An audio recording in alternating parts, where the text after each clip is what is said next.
तो नमस्कार and welcome दोस्तों। कॉपी किताब के इस नए वीडियो में आपका फिर से स्वागत है। तो आज हम डिस्कस करने वाले हैं भारतीय लगभग 10 वीडियो में 10-10 क्वेश्चन करेंगे और 100 important question constitution of India के डिस्कस करने वाले हैं।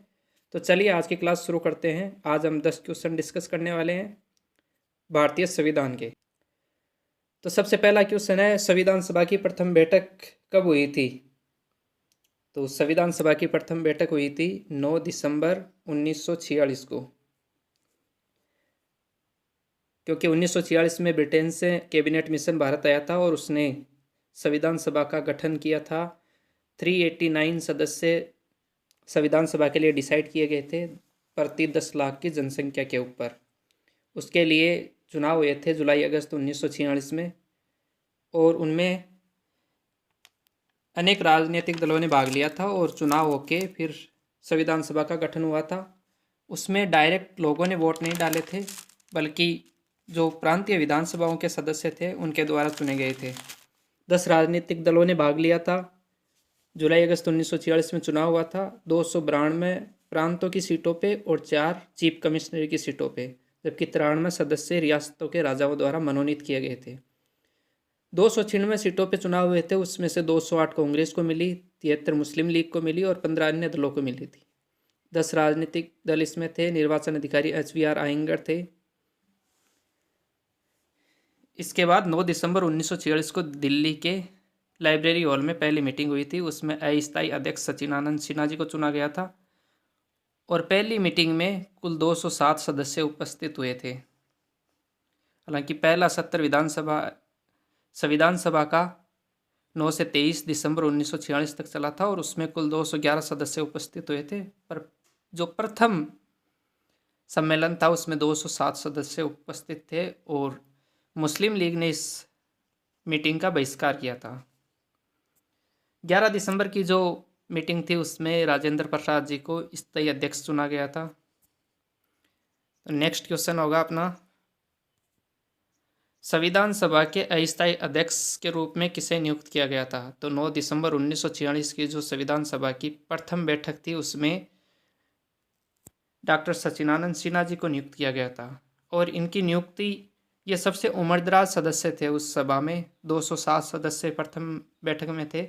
उस आधार पर इनको अस्थायी अध्यक्ष नियुक्त किया गया था। हालांकि 2 दिन बाद ही 11 दिसंबर 1946 को जो मीटिंग हुई थी उसमें राजेंद्र प्रसाद जी को स्थायी अध्यक्ष चुन लिया गया था, जो बाद में भारत के प्रथम राष्ट्रपति भी हुए। डॉक्टर BN राव ये संविधान सभा के संवैधानिक सलाहकार थे। डॉक्टर भीमराव अंबेडकर ये ड्राफ्टिंग कमेटी के चेयरमैन थे और राजेंद्र प्रसाद स्थायी अध्यक्ष थे। तीसरा क्वेश्चन है, संविधान सभा के स्थायी अध्यक्ष किससे बनाया गया था? तो अभी हमने डिस्कस किया था, डॉक्टर राजेंद्र प्रसाद जी को स्थायी अध्यक्ष बनाया गया था 11 दिसंबर की जो 1946 में मीटिंग हुई थी उसमें। सचिदानंद सिन्हा जी प्रथम अस्थायी अध्यक्ष थे और doctor Bhimrao Ambedkar drafting committee के चेयरमैन थे। प्रारूप समिति यानी ड्राफ्टिंग कमेटी के अध्यक्ष कौन थे? तो अभी हमने डिस्कस किया है, भीमराव अंबेडकर या ड्राफ्टिंग कमेटी यानी प्रारूप या प्रारूपण समिति के अध्यक्ष थे। इस समिति का गठन 29 अगस्त 1947 में किया गया था। इसने एक दिन बाद 30 अगस्त को काम शुरू कर दिया था और इसमें कुल 7 सदस्य थे, चेयरमैन सहित। चेयरमैन थे इसके भीमराव अंबेडकर और एक सदस्य थे KM मुंशी जी जो एकमात्र कांग्रेसी थे। मोहम्मद सादुल्ला थे जो कि एकमात्र मुस्लिम सदस्य थे इस कमेटी में। गोपाल स्वामी आयंगर थे। अल्लादी कृष्णा स्वामी अय्यर थे। DP खेतान थे जिनका निधन हो गया था, बाद में TT कृष्णामाचारी को लाया गया था। और अंतिम सदस्य थे BL मित्तर, इन्होंने रिजाइन कर दिया था तो N माधव राव को नया सदस्य नामित किया गया था। और भी बहुत सारी कमेटियाँ थी, संघ शक्ति समिति है, संघीय संविधान समिति है, राज्य समझौता समिति है। इसके अध्यक्ष थे जवाहरलाल नेहरू जी जो कि प्रथम प्रधानमंत्री हैं भारत के। और कार्य संचालन समिति के अध्यक्ष थे KM मुंशी जी। संचालन समिति, नियम प्रक्रिया समिति, स्टाफ वित्त समिति, राष्ट्र ध्वज समिति, रियासतों से संबंधित समिति के अध्यक्ष थे डॉक्टर राजेंद्र प्रसाद जी। और मूल अधिकार और अल्पसंख्यक समिति और प्रांतीय समिति के सदस्य अध्यक्ष थे सरदार वल्लभ भाई पटेल। BN राव संवैधानिक सलाहकार हुए हैं और वल्लभ भाई पटेल मूल अधिकार और अल्पसंख्यक समिति के अध्यक्ष थे। 5वां क्वेश्चन है, संविधान सभा के अंतिम रूप से संविधान को कब पारित किया गया था? संविधान सभा ने अंतिम रूप से संविधान को कब पारित किया था? तो अंतिम रूप से 26 नवंबर 1949 को पारित कर दिया गया था। इस दिन संविधान बनकर तैयार हो गया था। जो 9 दिसंबर 1946 से शुरू हुई थी संविधान सभा की कार्यवाही, वो 26 नवंबर 1949 को समाप्त हो गई थी और इस दौरान 2 वर्ष 11 माह 18 दिन का समय लगा था। और इस दिन 15 अनुच्छेद, भारत के संविधान के 15 अनुच्छेद लागू भी कर दिए गए थे आंशिक रूप से। जो राष्ट्रपति चुनाव, नागरिकता से संबंधित, आपातकाल से संबंधित है, उनको लागू कर दिया गया था। बाद में 26 जनवरी 1950 को इसको पूर्ण रूप से लागू कर दिया गया था और उसके बाद में गणतंत्र दिवस भारत का मनाने लग गए थे। 15 अगस्त 1947 को स्वतंत्रता दिवस और 2 अक्टूबर को गांधी जयंती है। अगला क्वेश्चन है, भारतीय संविधान किस दिन पूर्ण रूप से लागू हो गया था? तो अभी हमने डिस्कस किया है, पूर्ण रूप से ये 26 जनवरी 1950 को लागू हुआ था और 26 नवंबर को 1949 में आंशिक रूप से लागू हुआ था। अगला क्वेश्चन है, भारत कब गणतंत्र बना, यानी रिपब्लिक नेशन कब बना भारत? तो 26 जनवरी 1950 को जैसे ही भारत का संविधान लागू हुआ, भारत गणतंत्र राष्ट्र बन गया था और स्वतंत्र राष्ट्र 15 अगस्त 1947 को ही हो गया था। पर जरूरी नहीं है स्वतंत्र राष्ट्र गणतंत्र भी हो, तो इसके बाद जब संविधान लागू हुआ तब से भारत गणतंत्र बना, रिपब्लिक नेशन बना।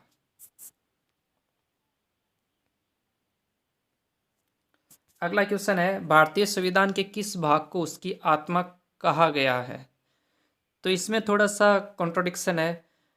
संविधान की आत्मा वैसे इन जनरल प्रस्तावना को कहा जाता है, क्योंकि प्रस्तावना संविधान सभा का एक शॉर्ट परिचय है, तो इसको इसकी आत्मा भी कह सकते हैं।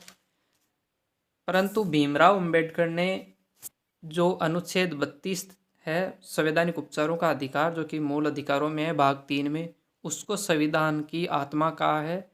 और नेहरू और अन्य दुर्गादास ठाकुर जैसे विद्वानों ने प्रस्तावना को भारतीय संविधान की आत्मा की संज्ञा दी है। अगला क्वेश्चन है, संविधान सभा ने राष्ट्रगान को कब स्वीकार किया गया? तो संविधान सभा ने राष्ट्रगान और राष्ट्रगीत दोनों को 24 जनवरी 1950 को जो सम्मेलन हुआ था उसमें इनको स्वीकार किया गया है और इसी में डॉक्टर राजेंद्र प्रसाद जी का राष्ट्रपति के रूप में निर्वाचन भी हुआ था। 26 जनवरी 1950 को भारतीय संविधान पूर्ण रूप से लागू हुआ है। 22 जुलाई 1950, ये 22 जुलाई 1947 को तिरंगे को स्वीकार किया गया था। तो 24 जनवरी 1950 को राष्ट्रगान और राष्ट्रगीत को स्वीकार किया गया था संविधान सभा के द्वारा। राष्ट्रगान गुरु रविंद्रनाथ टैगोर ने लिखा है और राष्ट्रगीत बंकिम चंद्र चटर्जी ने लिखा है। एक क्वेश्चन यह भी बनता है, कांग्रेस की किस अधिवेशन में सबसे पहले राष्ट्रगीत को गाया गया था और किस अधिवेशन में सबसे पहले राष्ट्रगान को गाया गया था? तो राष्ट्रगान 1911 के अधिवेशन में गाया गया था और राष्ट्रगीत ये 1896 के कलकत्ता के अधिवेशन में, कांग्रेस के कलकत्ता अधिवेशन में इसको सबसे पहले गाया गया था, जिसकी अध्यक्षता एम रहीमतुल्लाह सयानी ने की थी। नेक्स्ट और लास्ट क्वेश्चन है, भारतीय नागरिकों को प्राप्त मूल अधिकारों की संख्या कितनी है? अगर ये क्वेश्चन ऐसे हो, भारतीय नागरिकों को मूल संविधान में कितने मूल अधिकार प्राप्त थे, तो ये होंगे 7। परंतु ये क्वेश्चन जिस हिसाब से पूछा है उस हिसाब से 6 होंगे, क्योंकि एक हटा दिया गया है और वो है अनुच्छेद 31 का संपत्ति का अधिकार। संविधान के 22 भाग है, उसमें पहला भाग राज्य और यूटीज का वर्णन किया गया है, दूसरा 5 से 11 नागरिकता का है और 12 से 35 जो है उसमें मूल अधिकारों की बात की गई है, जिसमें से अनुच्छेद 31 में संपत्ति का अधिकार था उसको हटा दिया गया था, क्योंकि इस अधिकार से सर्वोच्च न्यायालय और भारत की केंद्र सरकार के बीच में बहुत सारे विवाद उत्पन्न हो गए थे। तो 44वें संविधान संशोधन द्वारा 1977-78 में मोरारजी देसाई की सरकार ने इसको मूल अधिकारों से हटा के कानूनी अधिकारों में डाल दिया है, जो कि भाग 12 के अनुच्छेद 300A में है। तो उस समय मोरारजी देसाई की सरकार थी और नीलम संजीवा रेड्डी ये राष्ट्रपति हुआ करते थे भारत के, तो इसको हटा दिया गया है। अभी भारत के संविधान में अनुच्छेद 31 नाम का कोई अनुच्छेद है ही नहीं। तो अभी केवल 6 ही मौलिक अधिकार है, उनमें 7वां जो था उसको हटा दिया गया है। पहला अधिकार है 14 से 18 समानता का अधिकार। दूसरा है स्वतंत्रता का अधिकार, जो कि 19 से 22 में है अनुच्छेद में। और तीसरा है 23-24 में शोषण के विरुद्ध अधिकार। चौथा अधिकार है धार्मिक स्वतंत्रता का अधिकार, जो कि 25 से 28 के बीच में है। और संस्कृति और शिक्षा से संबंधित अधिकार आर्टिकल 29 और 30 में है। संपत्ति का अधिकार 31 में था, जो हटा दिया गया है। और संवैधानिक उपचारों का अधिकार 32 में है, अनुच्छेद 32 में, जिसको भीमराव अंबेडकर ने संविधान की आत्मा कहा है। उसको आत्मा कहने के पीछे एक कारण भी है, क्योंकि अगर इन बाकी के मूल अधिकारों का अगर उल्लंघन होता है तो सुप्रीम कोर्ट 5 प्रकार की रिट जारी करता है अनुच्छेद 32 के तहत इनको लागू करवाने के लिए। जबकि आर्टिकल 226 के तहत हाईकोर्ट रिट जारी करेगा। हाईकोर्ट 6 प्रकार की रिट जारी कर सकता है और सुप्रीम कोर्ट 5 प्रकार की रिट ही जारी कर सकता है। तो ये थे आज के 10 क्वेश्चन। कैसे लगे आपको, आप कमेंट करके बता सकते हैं। कैसा लेवल था, अगर अच्छे थे तो आप कमेंट करके वैसे बता सकते हैं, और अगर इसमें कुछ सुधार की ज़रूरत है तो आप वैसे बता सकते हैं। बाकी अगर आपको ये क्लास अच्छी लगी है तो आप इसको सब्सक्राइब, लाइक, शेयर, कमेंट कर सकते हैं। और नेक्स्ट जो भी क्लास होगी उसमें 10 क्वेश्चन 11 से 20 के बीच में हम जल्दी लेके आएंगे। और जो भी भारतीय संविधान से इम्पोर्टेंट क्वेश्चन बन सकते हैं उसको हम अगले कुछ दिनों में डिस्कस करेंगे। लगभग 100 क्वेश्चन मैंने शॉर्ट लिस्ट किए हैं उनमें से। तो आज के लिए इतना ही, धन्यवाद।